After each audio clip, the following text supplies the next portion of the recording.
Good evening, everybody, and welcome you to the live program number 108 in Orthopaedic Principles. We have our excellent faculty, Professor Bijayendra Singh, back with us for the fourth lecture on. This time he's going to talk on clavicle fractures, how important it is regarding surgical fixation. Prof. Bijayendra Singh is associated to multiple hospitals in Kent, United Kingdom, and he's also a visiting professor at the Canterbury Christchurch University. Over to you, Prof. Thank you, Hitesh. Again, thank you for the invite. It's an honor and a privilege to be back here with you guys. So I'm going to talk about clavicle fractures. It's quite a topical topic, so to say. It's been in news. We see a lot of them. Everybody sees them. And the question is always, certainly in this part of the world, is whether we're doing too many fixation.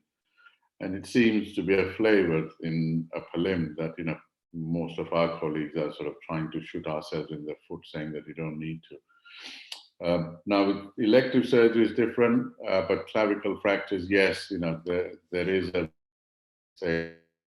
So what I'm trying to do over the next 45 minutes is to help demystify some of the things and help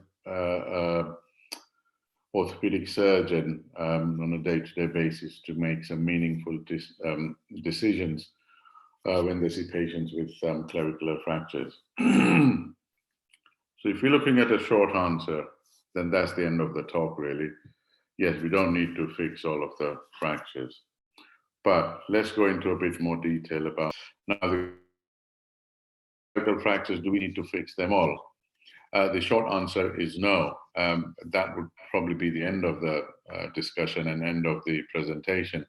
But how do we come to that decision is what I'm going to talk through over the next 45 minutes or so. What I'm not going to talk about is the medial end, the type 1 fractures, or the type 3, the lateral end clavicular fractures, because they too behave differently. The medial end usually do not require any treatment, and the lateral end, if they are displaced, certainly the type 3B1 and B2, they may need surgery. What I'm going to focus on is the type 2, both the B1 and the B2 injuries, which are comminuted and displaced fractures.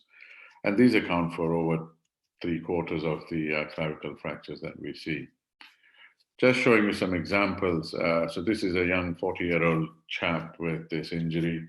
And I suspect if there was a poll done among trauma surgeons or shoulder surgeons, the outcome would be 50-50.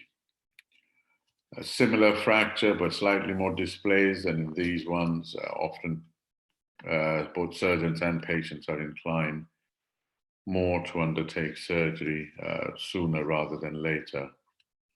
Or this one, this is the kind of injury. It's a young 25-year-old who came off his motorbike with that injury in an acute phase with the combination.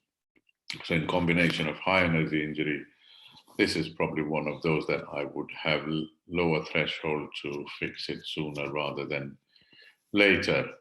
And the same injury, this is now at 6 weeks' time, and you can see there is no much healing.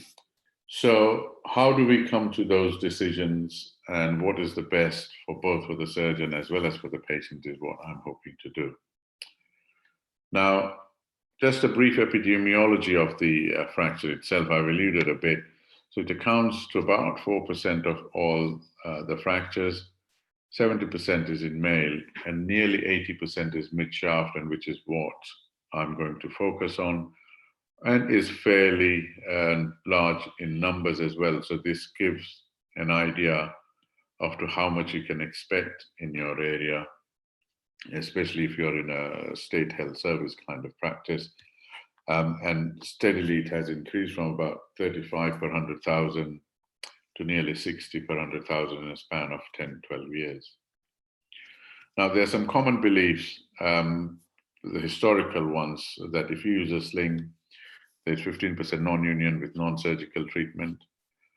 The shortening of more than 2 centimeters or more results in inferior outcomes. And non-union fixation may lead to inferior outcomes, as well as the fact that ORIF leads to early return to work, low non-union rate, and better functional outcome, and the acceptance that there is higher complication and reoperation rate with ORIF. What I'm hoping to do is pick some common questions and come to an answer to those. 1, sling it or fix it. 2, does ORIF lead to better shoulder function?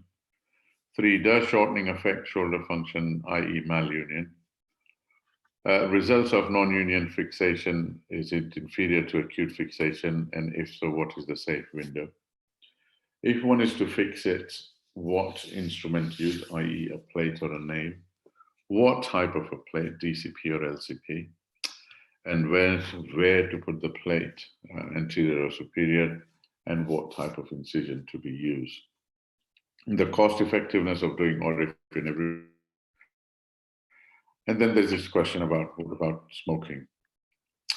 So I've looked at numerous journals and literature that is available, and there's meta-analysis that you can actually do a zeta analysis, and this is what I found. So looking at 8 meta-analysis, 2 Cochrane analysis, 4 systematic reviews, and 16 randomized control trial, as well as several observational studies and case series. What does this show?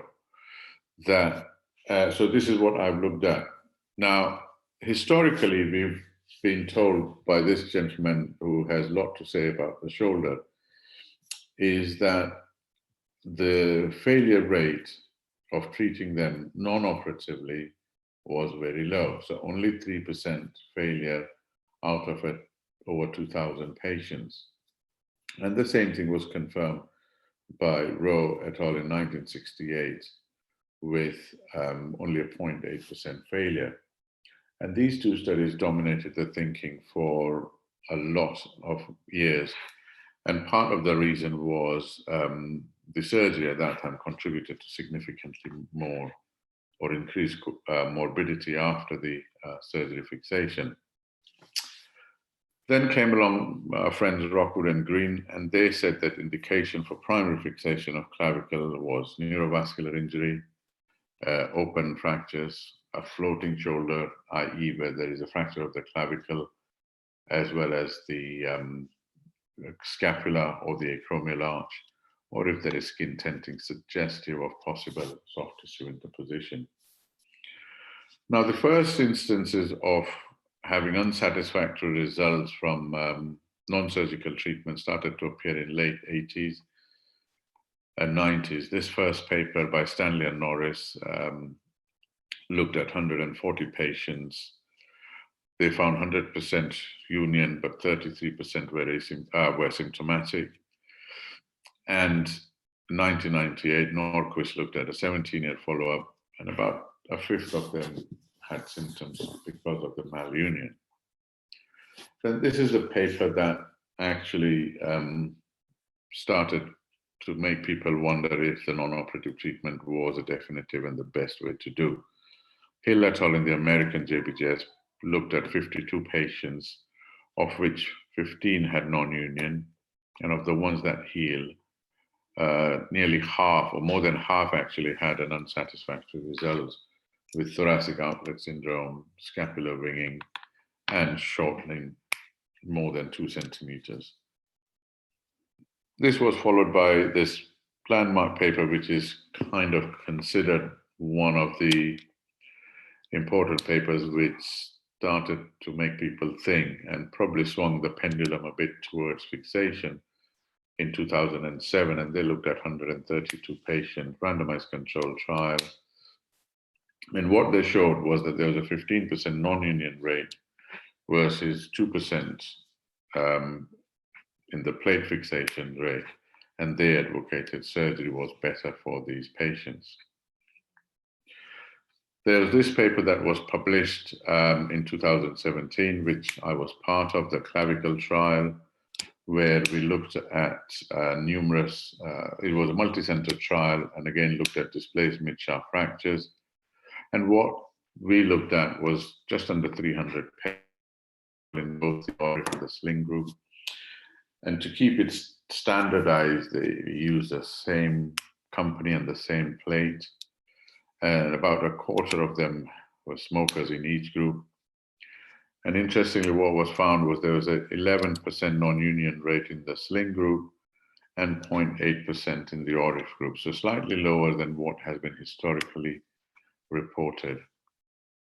There's a low rate of surgical complication in the ORIF group, and the clinical outcome was good if union was achieved, and this applied to whether the patient was in the surgical or the non-surgical arm of the treatment.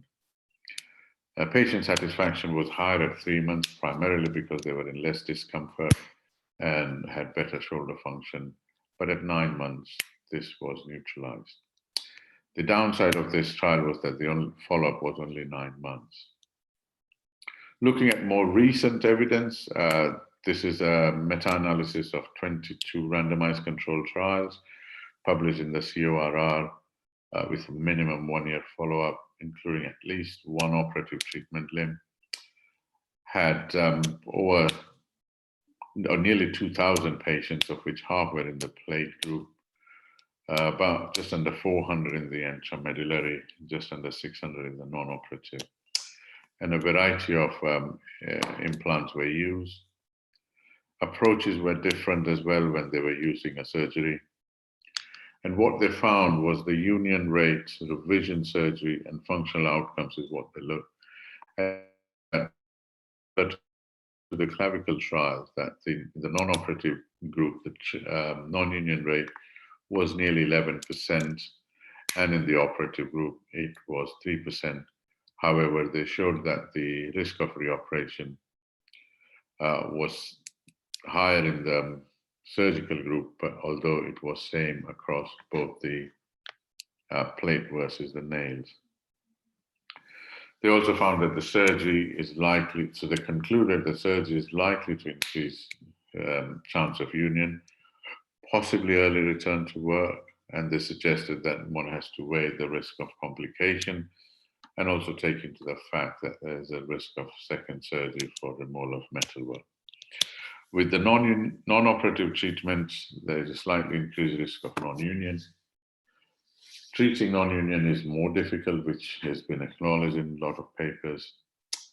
And also malunion does not equate to poor functional outcome. Yeah, now looking at the fixation types, so whether you put a plate or a nail, this was a randomized, a systematic review of randomized controlled trials published in 2016 in JSES, and it looked at 20 studies. 10 of them used a fracture classification. And what they found was there was no difference in the total intervention rates, the infection rates, the union rates, or the constant scores. What they found was refracture after plate removal was more common rather than an intramedullary device, and major reintervention was higher with plates, nearly twice there compared to the nails. But however, the implant removal rates was higher with the nailing group, as one would expect, compared to the plate groups. So there's two different things here. So if somebody is using a nail, then the percentage removal is higher, but that's not necessarily always classed as a major intervention because sometimes it can be done under local. With the plate, the major intervention either to revise it or revise a refracture or removal of plate would require a major anesthetic. What's so special about the clavicle fractures is again to do with the forces that go across the fracture site. Now, in some ways, it's better to have a comminuted fracture so that there is less of the distraction in the two ends, so they won't be pulled apart that much and they will fall in place, than actually to have a two-part fracture, which is more likely to get displaced and less chances of healing. So if you imagine that the fracture is in more pieces where it is, then it would less likely to be lifted up, and that's what I've actually seen in my clinical practice. So the question is, how do you measure the shortening and how accurate is the shortening? So this is a study done in Holland, I think. And what the authors did was look at 100 patients who underwent thoracic CT with an intact clavicle for a non-shoulder problem. They found that 30% of patients had a clavicular length difference of more than 5 millimeters, and 2% patients had more than 10 millimeter difference. And the average was just under 4. And they found significant association that the dominant side was longer, and especially in males, there was more different.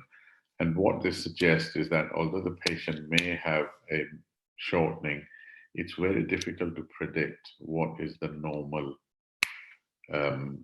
length on either side for the patient. Importantly to know is, does a shortened healed fracture cause a clinically problematic shoulder? So i.e., is shortening of displaced mid-shaft clavicle fractures associated with inferior clinical outcome following non-operative review? And this was a systematic review published last year. And they looked at 16 studies, 4 randomized trials, non-randomized trial. 14 studies showed no difference in the outcome with the shortening, whilst 2 shows difference, but there is no definite numbers. And they also picked on the fact that the Hill and the McKee studies were weak in the methodology, and they concluded that shortening does not matter as long as the fracture heals. So I think that's the common theme that you will notice coming across, that for a clavicle fracture, the key thing is the healing. So once it heals, it does not matter whether you've done the surgery or not. And how to decide, I'll come to that in a bit later, or what helps.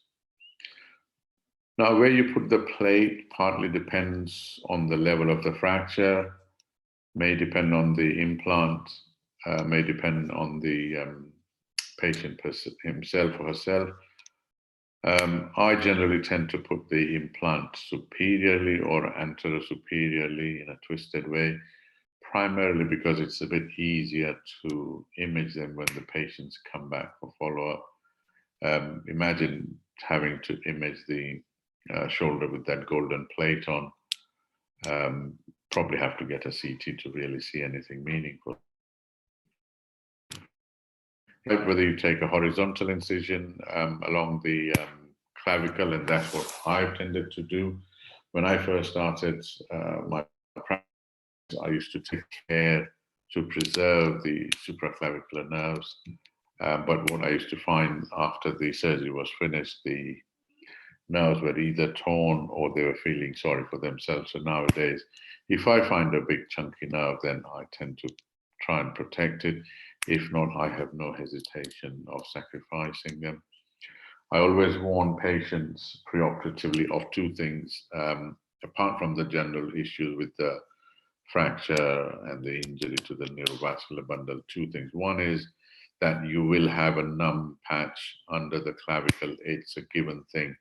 But the good thing is that it does improve back to more or less normal over the next 6 to 9 months. And I haven't had any patient who's come back and said that that is too bothersome. The second thing I always talk to patients and consent about is implant removal. And this is probably one of the 3 areas where I always counsel patients for implant removal in future. So those 2 incisions, with the incision on top, it's more extensile and easy to get around, but across the Langer's line. So theoretically, there's a risk of wound issues. But to be honest, I've not really noticed a lot of difference in the healing. The one at the bottom is cosmetically better, but if you have to extend the incision, then you are in trouble and may end up making into a cross. So that's what the incision in the Langer's line will look. This is about 4 months down the line, and in about 9 to 12 months, this would become even faint. One other subject that certain group of fractures get more noticed or concerned about, one is the tibia and the second one is clavicle. And the Clavicle Trial did show trends of non-union in smokers, but no statistical difference was noticed at 3 or 9 months. There's this non-significant trends with about 25% non-union rate in smokers compared to 7 in the non-smokers, and 30% non-union rate in combination compared to 4% non-union rate in non-combination.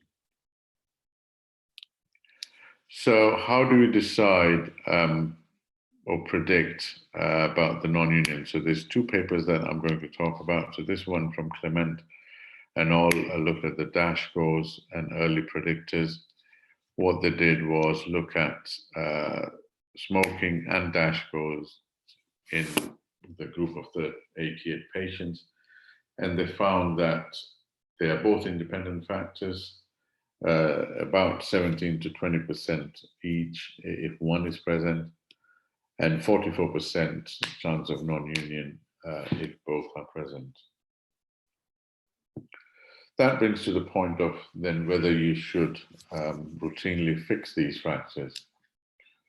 The study, again, this is a very, again, you can see the authors of the 2 papers.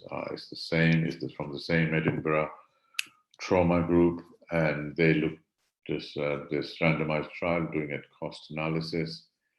Although I don't necessarily agree with the final cost, but their measures suggest that it's nearly 4,000, so nearly 4 times total cost for a fixation compared to the non-operative fixation. And they believe that benefit of early audit would need to be valid for 24 years for it to be cost effective. And they also agree that non-union has a negative impact on the general patient. So what they suggested was that targeted fixation of patients with high risk of non-union may be beneficial. Now again, the same group, different paper, looking at when to fix it. If you don't want to fix all of them, what is a good window to fix? So what they looked at is 259 patients, of which 10 had infection, failed primary surgery, there were 20. And what they looked at, the smoking, post-op infection, increased age, and time delay were the reasons for that were associated with the failed primary surgery. And they found that a delay of 96 days, i.e. 3 months, was an independent factor to show an increased rate of infection following fixation of clavicular fractures. Just to show you some examples, this is a 27-year-old male who fell off his bike. This is the initial trauma x-rays, and you can see that he's got quite a big comminuted fragment and the displacement. And my view on my personal opinion on these is that they all go hand in hand. So he's fell off his motorbike. So he's got a high energy injury. He's got a fracture pattern which goes in line with the high energy injury.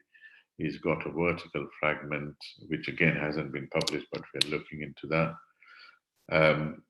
He is likely to have a significant soft tissue disruption, also likely to have some muscle interposition, and hence less likely to go on to satisfactory healing. And for them, what I do was a fixation. This is my pretty much a box standard approach.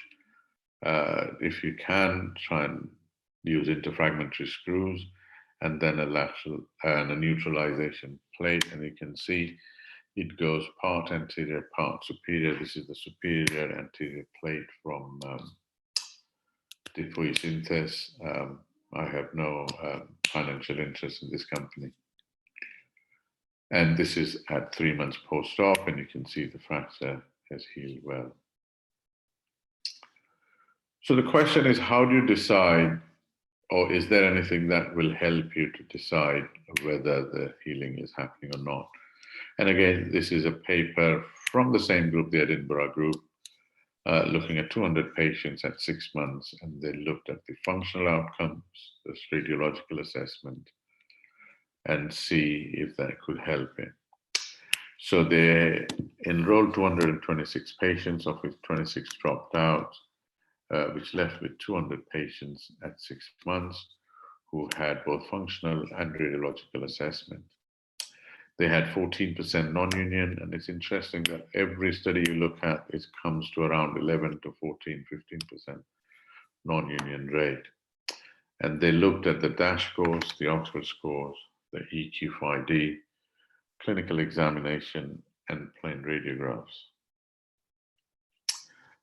And this is what I found quite interesting and quite useful, actually, that a quick DASH score of more than 40, no callus on radiographs, and fracture movement on examination at 6 weeks had a good predictive value of the fracture going into non-union.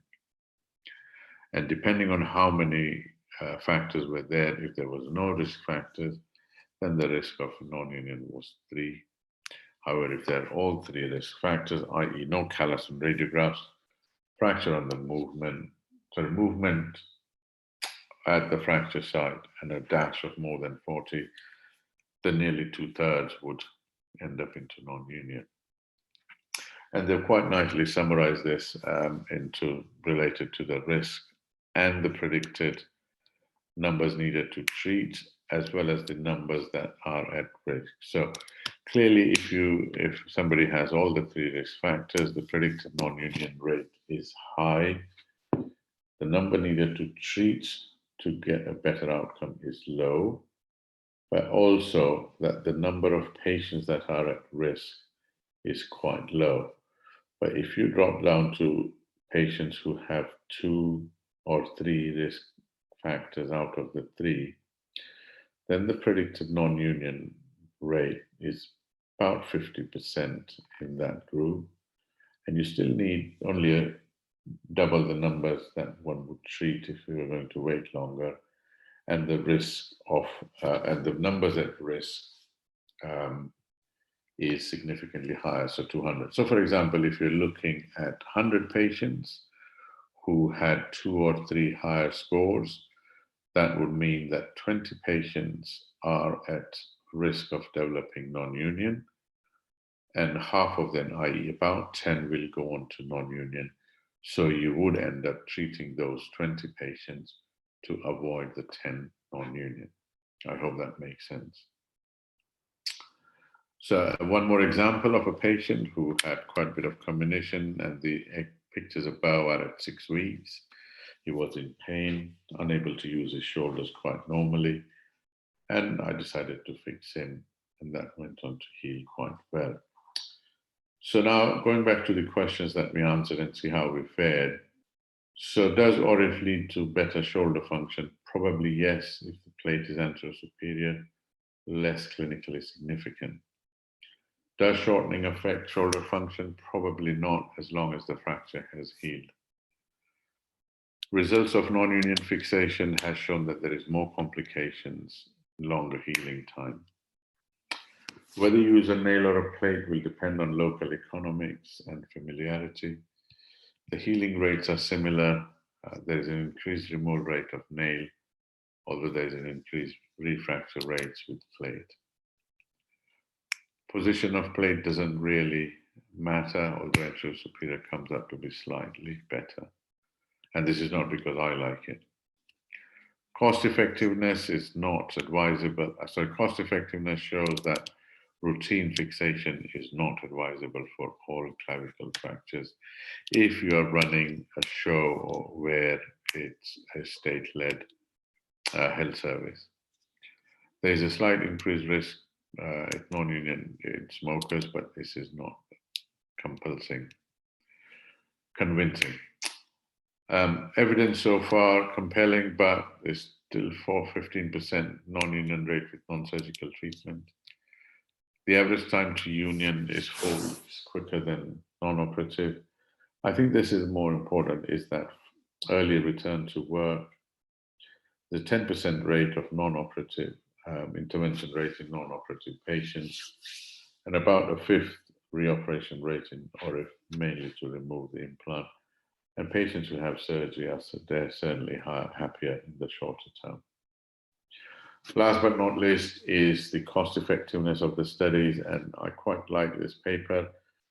This applies not just to clavicle fracture, but in general in orthopedic practice, and especially if you work in state-led or state-delivered healthcare, i.e. the NHS, where unfortunately a lot of the studies will present you the outcomes at 6 months, 12 months, or even 2 years, and not often talk about the first 2 weeks or 4 weeks or 6 weeks time. And part of this is because the data, if used, or depending on how it is looked, you could exclude, and this is true of the pragmatic studies, is that you could exclude those group of patients because they do not want to wait for that long. And certainly if it's a young patient fit who is employed, those first 4 to 6 weeks are very vital. And equally, the paper points out to the fact that in the pragmatic studies, you may end up with patients who are different than those who actually end up having surgery, i.e. who may not be working, or the slightly older age group patients. So to provide a uniform answers to everybody is slightly unreal and untrue.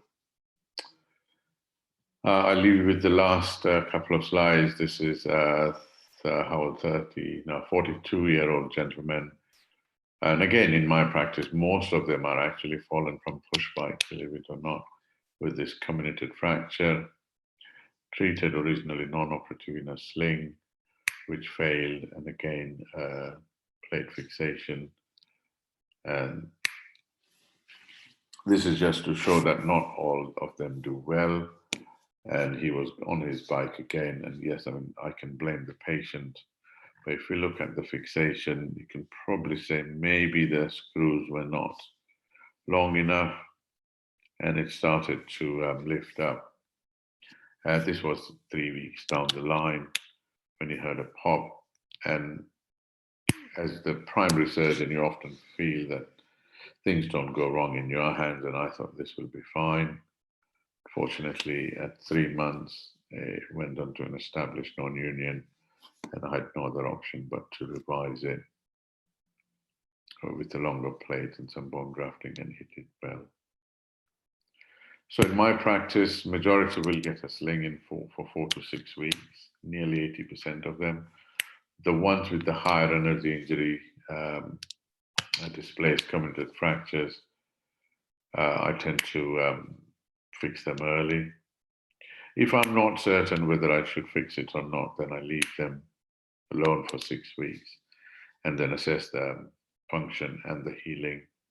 If it's on its way to healing, then I leave them further on.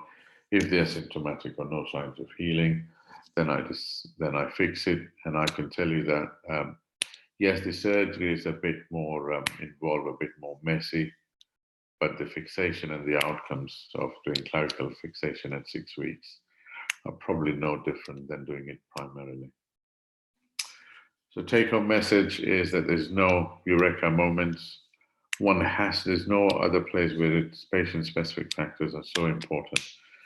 Surgical treatment should be offered to all patients and documented. Patients should be informed about the available evidence, about 15% non-union without surgery, and complications associated with surgery. And in my opinion, the assessment at 6 weeks seems to be logical and safe. Thank you. Thank you, Bijay, once again for an excellent presentation. A few questions. Yeah. One is, You've shown the really displaced fracture clavicle, and you also showed a commuted fracture of the clavicle with a middle fragment, vertical fragment, according to you. So which among these have a higher chance for union in case it unites? Do you think the intermediary fragment, there's some continuity and there's a chance for a better union? So, yes, so that's what I would say. So there's three reasons with that intermediary fragment. One is because they've got larger fracture surface, they bleed more. And also, if you remember on the two slides, the ends of the muscle forces actually they neutralize. And so that's why they're not pulling. So if it's just a two-part fracture, so the medial part is pulled up by the sternomastoid, and the lateral part is pulled by the deltoid and the pec. So they kind of have a distraction force. And if it's comminuted and that middle fragment is gone, it kind of just drops back into place. So the ones that I've seen mainly non-unions are the two fragment ones. And do you have experience with the intramedullary nail? Because I remember when you showed the Rockwood textbook, I remember there was a Rockwood pin that correct. Has an entry from the lateral side. Do you have any experience with that? No, I haven't got any experience. I know they almost look, the Rockwood pins were almost like the Austin Moore pins for those who trained in India in the 90s. Yeah, I remember. And early 2000, I remember that for doing for the neck femur. So they were similar kind of, yeah, but no, I've got no experience of intramedullary. Okay, does anyone in the UK do they do the intramedullary fixation? I mean, is it common? Very few. It's not common. It's not a common practice. It's kind of seen as a halfway thing, because and again, I guess in India, there's two reasons. One is that cost is a major factor, isn't it? Which in UK is not to the patient. So that's why that has not been picked up that much. And what do you think about if patients are treated non-operatively and if there's some shortening, do you think they could develop scapular dyskinesia? I'll be honest with you, Hitesh. I mean, I do shoulders and upper limb. I can't say that, the number of patients that I've seen with shoulder problem or scapular dyskinesia or scapular, I can't remember even one who had a clavicular malunion that had come to me with that problem. And equally, even if you look at the historic, if you look at patients who come, I think the proportion of them who have clavicle fractures is less. But equally, if you look at patients who have a clavicle malunion and then go and look for scapular dyskinesia, then you will find some, but they're obviously not clinically that relevant. Bijay, I see almost one clavicle fracture every day. And I remember, sure.